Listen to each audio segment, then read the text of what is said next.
Hello! Bonjour! Bonjour! Aujourd'hui, on vous enseigne comment faire des chips de choux frisés. Kale chips. Des kale chips en anglais, oui. Kale, en fait, vous utilisez kale aussi en français. Choux frisés, kale.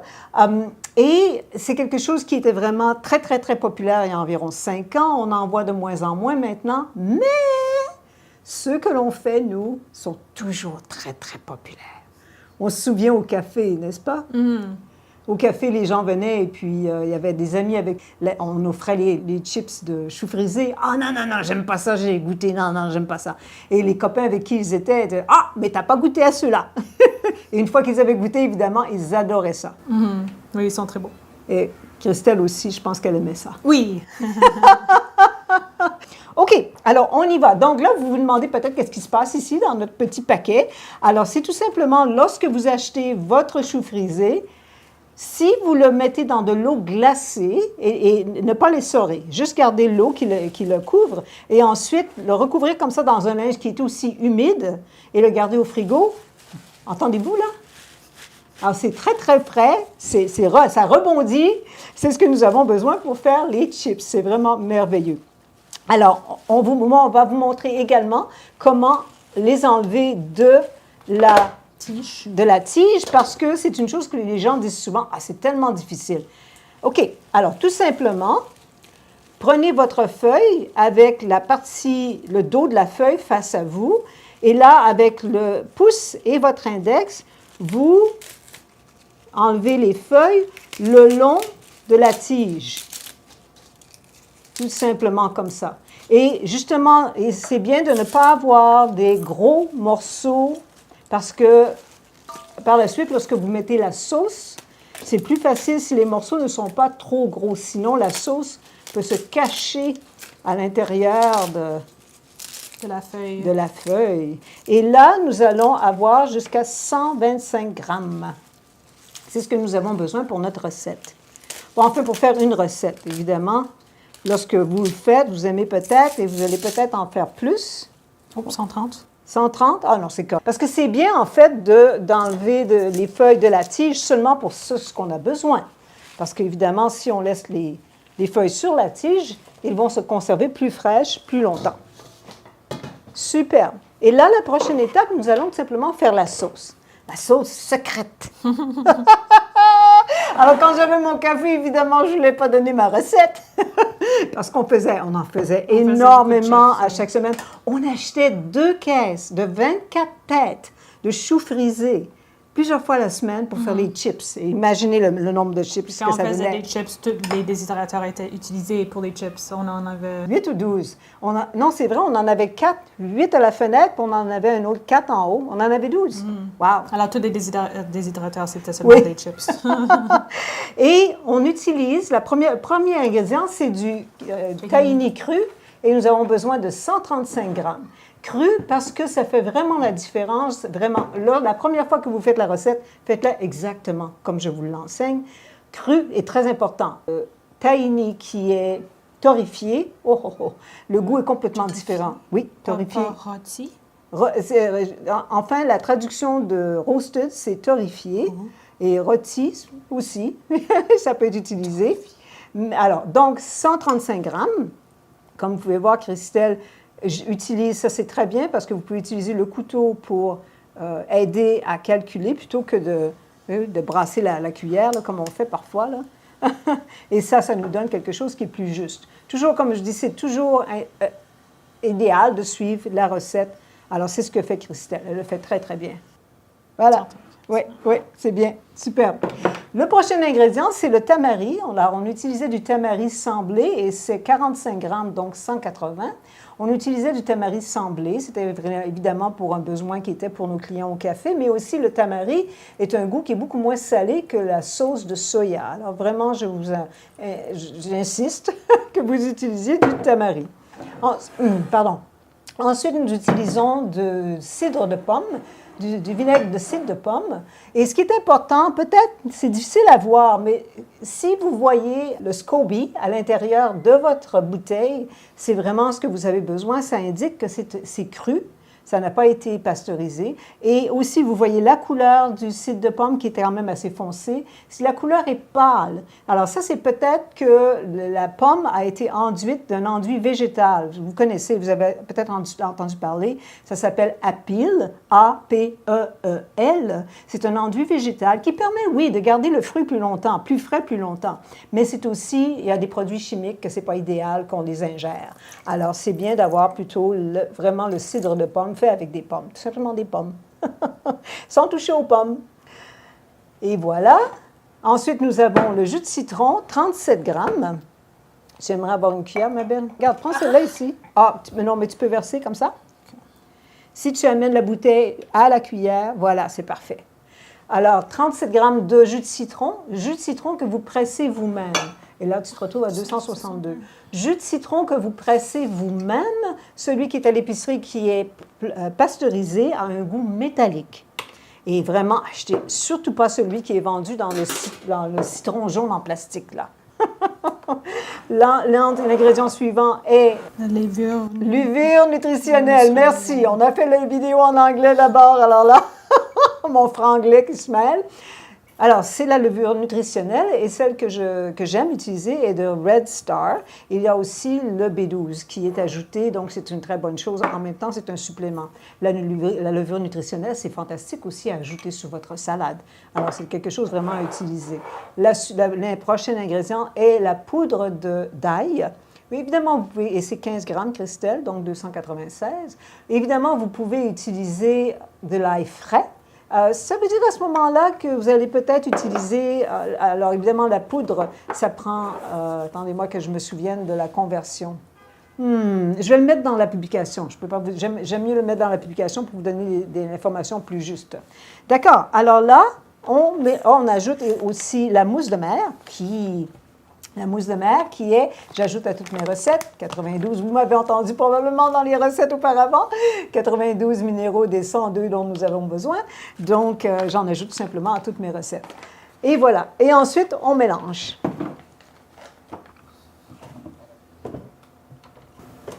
Oh. 6. Oui.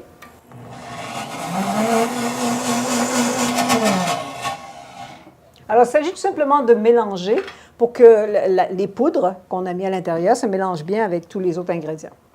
Alors, ça vous donne une consistance qui est crémeuse. C'est merveilleux, cette sauce pour les chips, lorsque vous ajoutez plus de jus de citron ou du vinaigre de cidre de pomme, et ça devient une vinaigrette absolument fantastique, tellement délicieuse. Alors là, nous avons besoin de 100 grammes. Oui, c'est crémeux, hein? Alors là, Christelle va vous montrer ce qui est important de faire une fois que vous avez mis la sauce. Comme vous avez pu voir, on n'a pas mis la sauce sur les chips. Pourquoi? Parce que si on le faisait, c'était toute la sauce dans un endroit seulement.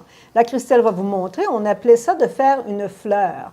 Alors, c'est tout simplement de distribuer la sauce à la base ou au fond de votre bol. Et comme nous avons ici, idéalement, vous avez un bol qui est peu profond, mais large, plutôt qu'un bol qui est étroit. Ce sera plus facile à enrober les feuilles de la sauce. Et alors, avec les feuilles, on peut essuyer la cuillère. Oui. Le dos de la spatule. Le dos de la spatule, oui, pas une cuillère, mais la spatule, voilà, on enlève l'excès de sauce. Et là, on verse tout simplement toutes les feuilles dans le bol.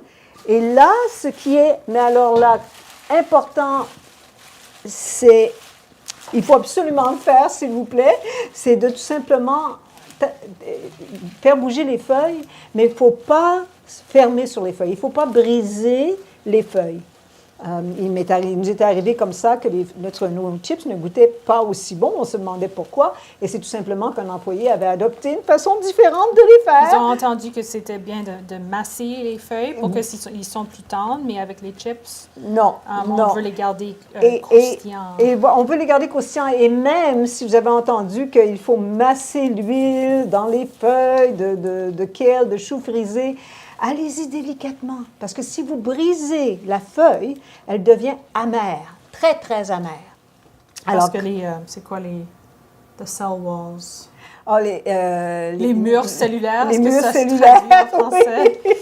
C'est ça, quand on les brise, c'est vraiment... Pensez-y, une façon simple de avoir une image en tête, lorsque vous achetez des épinards, vous achetez des épinards et vous regardez dans la boîte et puis l'épinard où la feuille est brisée à l'intérieur, la ligne est plus foncée, c'est pas bon. Les épinards sont pas bons à ce moment-là. Alors, c'est simplement ce qui se passe. OK. Alors là, nous allons en mettre, ici, j'ai un plateau pour le déshydrateur. J'ai une feuille par-dessus, une feuille qui est évidemment sans BPA en anglais, mais en oui, français, c'est BPA en anglais. En anglais, Non. c'est bicéphanol. C'est la même c'est bicéphanol, si je ne me trompe pas. Vous me suivez. C'est pas toxique. Ne vous inquiétez pas. Mais c'est bien de l'avoir comme ça sur le plateau. La sauce ne tombera pas partout là, dans votre appareil. Ça aide pour ça. Ah, c'est génial de cette façon-là. Et là, on les dispose pour, idéalement, qu'elles ne soient pas entassées une sur l'autre. Alors, comme Christelle vient de le faire, elles sont tout simplement... Et on peut voir qu'elles sont toujours... elles ne sont pas écrasées. Hein, comme vous pouvez voir, là, ça, c'est vraiment idéal pour ça. Et là, nous allons vous montrer aussi que c'est possible de les faire dans une friteuse à air. Mais vous devez avoir une friteuse à air avec des plateaux, pas avec un panier, avec des plateaux. Et là, Christelle va tout simplement les mettre sur la friteuse à air, le plateau pour la friteuse à air. Évidemment, la quantité ne sera pas aussi importante que celle que j'ai sur mon plateau de déshydrateur, mais enfin, c'est une option pour vous que vous pouvez commencer à déshydrater à un prix moindre. Les déshydrateurs que je possède, ce sont des Sedona. Alors, c'est plus dispendieux comme appareil à vous procurer, alors que la friteuse à air, ici, c'est une Chefman, celle que j'ai, et c'est dans les 130 $ canadiens. Donc, c'est vraiment pas aussi très peu. C'est le quart du prix de mes autres déshydrateurs. Et ça va au déshydrateur pendant 12 heures à 118 degrés ou moins, 48 Celsius. Et quand je dis ou moins, quand même 115, ne descendez pas trop bas, donc 48, 46 Celsius, et pendant 12 heures. Mais vous pouvez les manger avant, oui, peut-être à 8-10 heures de déshydratation, vous pouvez les manger, ils vont être bons, ils vont être croustillants. Mais rendez-vous jusqu'à 12 heures si vous voulez les garder dans un contenant hermétique, pour pouvoir les manger plus tard, parce que vraiment, il faut vraiment que vous enlevez toute la quantité d'eau qui se trouve dans l'aliment qu'on a eu dans les sauces, comme vous pouvez voir, le liquide, le tamari, le jus de citron. Dans le chou frisé. Et dans le chou, et évidemment, il y a aussi une quantité d'eau. Que ça se conserve. Que ça se conserve et croustillant. D'accord? Et aussi, c'est une chose que tu me rappelles de dire ça, Christelle, nous utilisons du tahini. Si vous utilisez de l'huile, c'est pas possible qu'il soit croustillant. Alors, donc, c'est vraiment un autre ingrédient qui est secret dans notre recette. Donc, le tahini cru et aussi Tamari. Le tamari. C'est tous des détails. Et le jus de citron que vous faites vous-même. C'est tous des détails qui font que le goût est tellement superbe. Alors, on vous revient ça va prendre quelques heures avant que les chips sont prêts, mais on vous revient dès qu'ils sont prêts. À bientôt. Hello! Nous sommes de retour. Rebonjour, rebonsoir. Il faut se dépêcher parce qu'on les mange avant de vous les présenter. C'est tellement bon. Alors, comme vous pouvez voir, c'est prêt et c'est tellement croustillant. Tellement croustillant. Je vais me mettre près du micro de Christelle. Peut-être que vous avez entendu le petit croche. Alors, c'est tellement délicieux. Alors là, c'est justement sur le plateau du déshydrateur ou le plateau de la friteuse à air. Alors, vous pouvez faire un ou l'autre. Mais quand même, vous pouvez voir, oui, la quantité est environ 4 fois plus sur le plateau de déshydrateur. Mais c'est bien, quand vous commencez, vous n'avez pas fait encore de déshydratation, si vous avez une friteuse à air avec des plateaux, pas avec un panier, avec des plateaux, oupsies. Alors, à ce moment-là, vous pouvez faire les chips. Vous voyez que vous aimez faire des choses comme ça déshydratées, mais là, il y a possibilité d'investir dans un déshydrateur ou peut-être de regarder même parfois dans les achetés de seconde main. Parce que comme on sait... Vous avez peut-être déjà entendu parler, vous l'avez peut-être déjà fait vous-même, qu'on achète un appareil et puis on ne l'utilise pas. Alors, c'est possible aussi à faire. Maintenant, je vais vous dire aussi une chose. Ce qui est extraordinaire de ces chips, comparé à des chips qui sont faits avec les pommes de terre, les chips qu'on achète à l'épicerie, là, c'est que, entre autres, le chou frisé est faible en calories, mais il y a plein de valeurs nutritives. Vitamine K, A, C, manganèse, calcium, potassium, magnésium. Et aussi antioxydants. Ça, c'est seulement dans lequel. Ensuite, le tahini cru. C'est le cuivre, sélénium, phosphore, fer, zinc et vitamine B. Ensuite, Ça finit pas juste là. Le jus de citron, vitamine C, potassium, l'acide folique ou le folate, et la vitamine B et autres minéraux, le calcium, magnésium, phosphore, fer et zinc. Et le vinaigre de cidre de pomme crue. Évidemment, tous les ingrédients que je vous dis ici sont en quantité plus importante lorsque c'est cru plutôt que d'être pasteurisé. Alors, pour ce qui est du vinaigre de cidre de pomme, c'est les probiotiques et les antioxydants. Alors, dites-moi si vous connaissez une compagnie qui vend des chips avec toutes ces choses-là ici que je viens de nommer. C'est impossible. Alors, vous mangez quelque chose qui est une gâterie. Hein? C'est une gâterie, manger des chips, dans un sens, mais vous vous nourrissez en même temps. C'est génial. Et ça, je vous jure, si vous avez des amis qui vous invitent à aller à un party, vous arrivez avec un contenant de ça.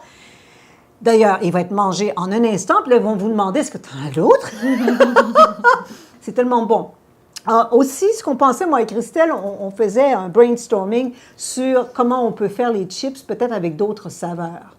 Alors, je me souviens, quand on a commencé, quand on vendait les chips comme ça, il y avait aussi sur le marché, il y en a d'aucuns qui ont essayé de faire des chips de choux frisés avec ketchup. Avec saveur ketchup ou saveur ranch, comme les chips qu'on voit en autre frais avec des pommes de terre.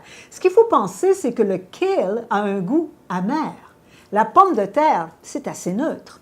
Alors, lorsqu'on pense à cuisiner, si on a un ingrédient qui a un goût qui est très, très présent, arriver avec un autre ingrédient qui est pas aussi présent, ils se battent, ça se chicane, quoi. Il y a pas, ou le goût est comme, ça va nulle part. C'est vraiment pas délicieux. Alors, donc, c'est pas possible, c'est ce qu'on veut dire. Mais ça va être très difficile de trouver une façon qui fonctionne bien ensemble. C'est ça. Et Christelle, justement, elle avait l'idée, c'était de faire les chips, exactement la même recette, mais d'avoir aux côtés l'ingrédient que vous voudriez ajouter. Si vous voulez un ketchup, alors vous avez une petite cuillère, puis vous mettez un peu de ketchup sur votre chips. Ou vous avez la saveur ranch, ou bon, vous le mettez sur votre chip. Parce que là, on ne peut pas changer l'onctuosité de la sauce. La sauce, elle est assez épaisse, comme vous avez pu voir lorsqu'on a fait les chips. Vous ne pouvez pas ajouter des ingrédients qui seraient liquides, comme plus de ketchup, le ketchup comme tel, que vous ajoutez, là, ça devient plus liquide. Ça ne restera pas sur la feuille.